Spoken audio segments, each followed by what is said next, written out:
చిత్తూరు జిల్లాలో ఒక గ్రామంలో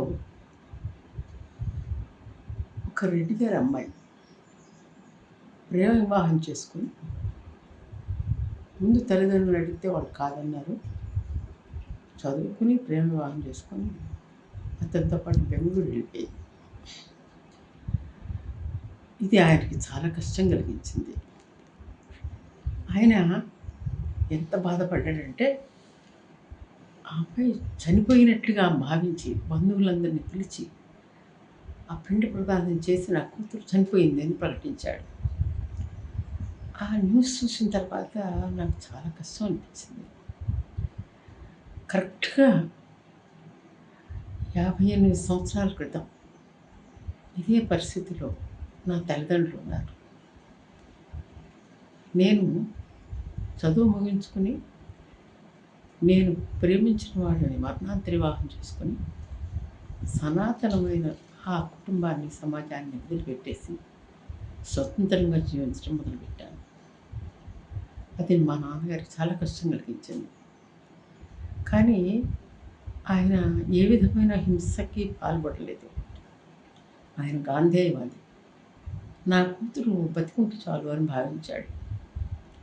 మేము ఇద్దరం కష్టపడి స్వయం కృషితో ఉద్యోగాలు సంపాదించి బాగా పైకొచ్చాం. కొద్ది సంవత్సరాల్లోనే సమాజం మా నుంచి అందరి నుంచి ఆశించేటువంటి ఆస్తి పాస్తి అంతస్తు హోదా అన్నీ సంపాదించాం. ఇద్దరు మగపిల్లల్ని కని మంచిగా పెంచి పెద్ద చేసి మంచి స్థితిలో వాళ్ళని ఉంచాం. వాళ్ళకి మంచి మంచి కుటుంబాల నుంచి పిల్లల్ని పెళ్లి చేసాం. వాళ్ళ పిల్లలు వాళ్ళు మంచి స్థితిలో సుఖంగా ఉన్నారు. ఆఖరి కాలంలో మా నాన్నగారి కన్నా నలుగురు పిల్లల్లో నేనే బాగా పైకొచ్చాను. మా నాన్నగారి చివరి దశలో ఆయన్ని నా దగ్గర ఉంచుకుని చూసుకున్నాను. ఇది నాకు చాలా తృప్తినిచ్చింది.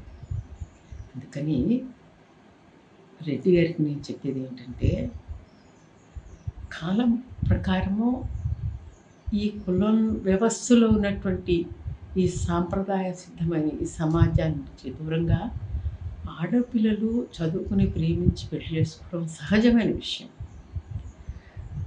దాన్ని మీకు చాలా కష్టం కలిగించు అది నేను అర్థం చేసుకోగలను. కానీ వారిని అలా వదిలేసినందుకు కానీ నేను మిమ్మల్ని అభినందిస్తున్నాను, సంతోషిస్తున్నాను కూడా. వాళ్ళు త్వరలోనే తమ స్వయం కృషితో వృద్ధిలోకి వచ్చి మీకు బాసటగా నిలుస్తారు. మీ వృద్ధాప్యంలో మిమ్మల్ని చూసుకుంటారు. ఇది తప్పకుండా జరుగుతుంది. మీరు చూస్తూ ఉండండి.